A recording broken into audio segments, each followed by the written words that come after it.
A população em situação de rua talvez seja a população mais vulnerável que a gente tem morando aqui no Distrito Federal ou em outros espaços do Brasil e do mundo, e ela tem características muito específicas.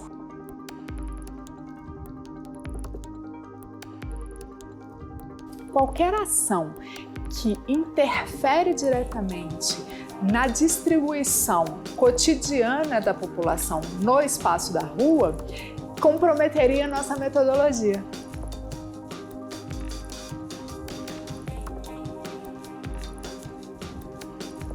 A importância de não deixar alguém para trás é ter um número mais real possível, que reflita de maneira mais direta a realidade de quantas pessoas estão vivendo nas ruas do Distrito Federal hoje.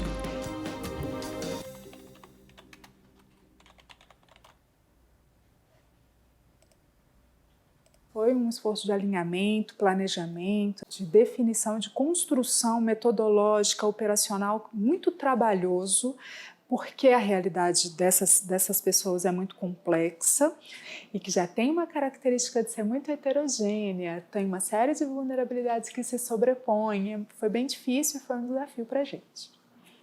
Outro desafio que a gente teve que lidar foi com a construção dos instrumentos de coleta, com os questionários, né? A gente teve 3 questionários, um é esse de criança e adolescente, um foi um questionário curto censitário e um foi um questionário amplo que investigou várias dimensões do perfil dessa população. É um questionário que a gente chama de amostral, ou seja, ele foi aplicado numa parcela dessa população que está na rua, numa parcela, numa quantidade tal que as respostas poderão ser vistas como representativas de todo o grupo de pessoas que estão na rua no Distrito Federal.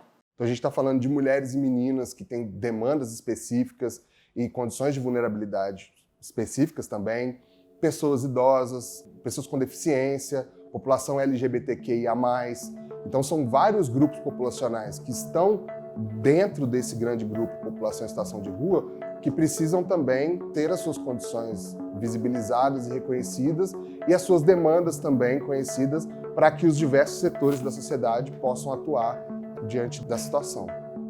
Por isso que a pesquisa vem nesse contexto. Quem é a população em situação de rua no Distrito Federal?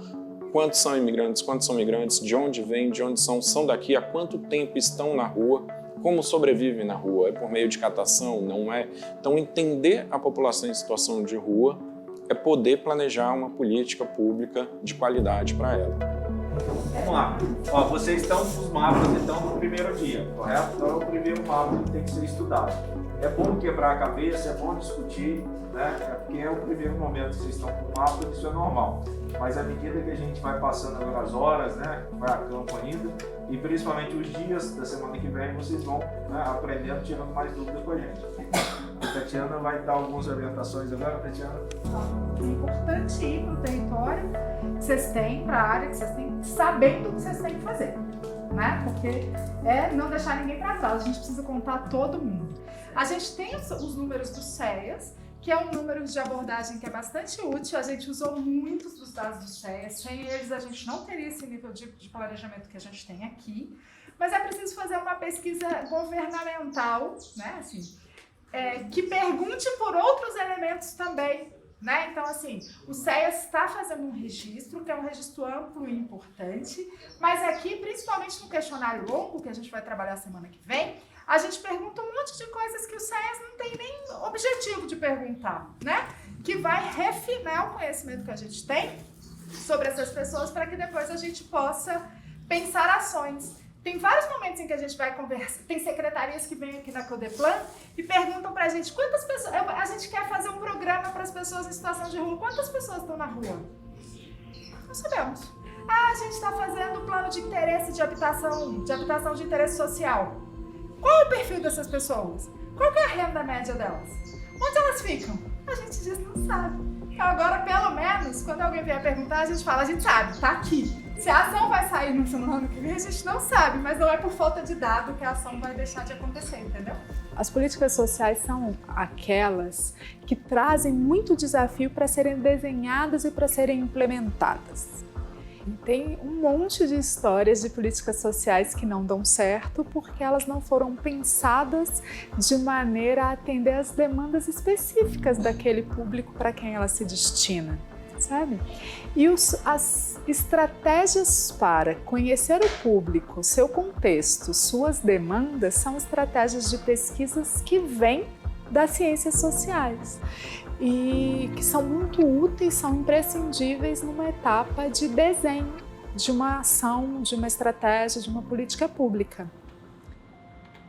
A gente está sempre tentando aperfeiçoar as nossas metodologias. Eu acho que nessa pesquisa, especialmente, a gente teve uma característica muito sui generis, que acho que nas outras a gente não tem tanto, assim, que é um envolvimento de muitos atores com diferentes perspectivas. Então a gente teve um esforço de articulação, tanto o presidente da Codeplan, quanto eu, quanto a Tatiana, gerente responsável. A gente fez um esforço de articulação muito grande para estar o tempo todo se comunicando com esses atores.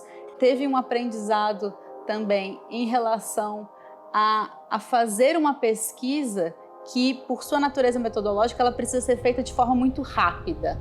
A gente acompanha outras pesquisas aqui na Codeplan em que a coleta de campo pode durar mais tempo, que são pesquisas domiciliares. Mas nessa, o campo teve que ser muito rápido e a gente tem pouco tempo, então, para corrigir eventuais problemas e desafios que a gente vai identificando durante o campo para conseguir ter uma qualidade metodológica.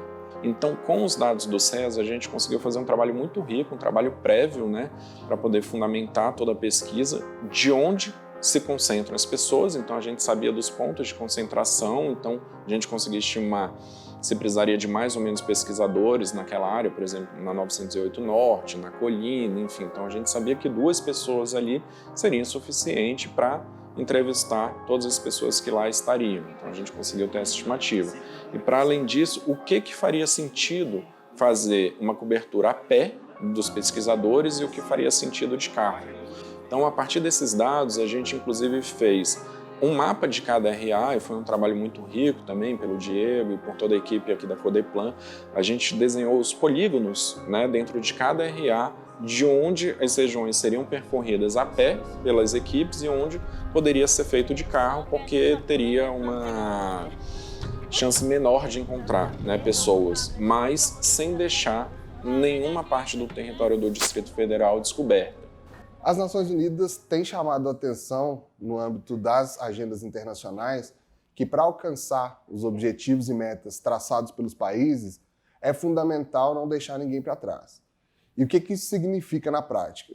Antes de mais nada, significa reconhecer que existem grupos populacionais que, historicamente, têm tido mais dificuldade em ter os seus direitos garantidos, em acessar serviços, muitas vezes direitos e serviços básicos, e até de estarem refletidos devidamente nas estatísticas oficiais. É uma experiência também que pode ser compartilhada com outros estados, no caso do Brasil, pode servir de referência para a pesquisa nacional e também apoiar outros países que queiram, estejam desenvolvendo pesquisas semelhantes a essa.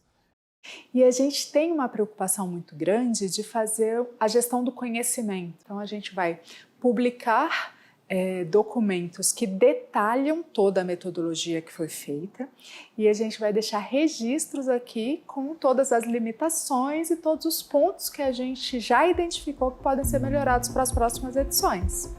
Então a gente precisa ter sempre informações atualizadas para que essas outras ideias e outras ações, quando chegarem a hora delas, as evidências sobre esse público não sejam um entrave para que essas ações possam ser implementadas.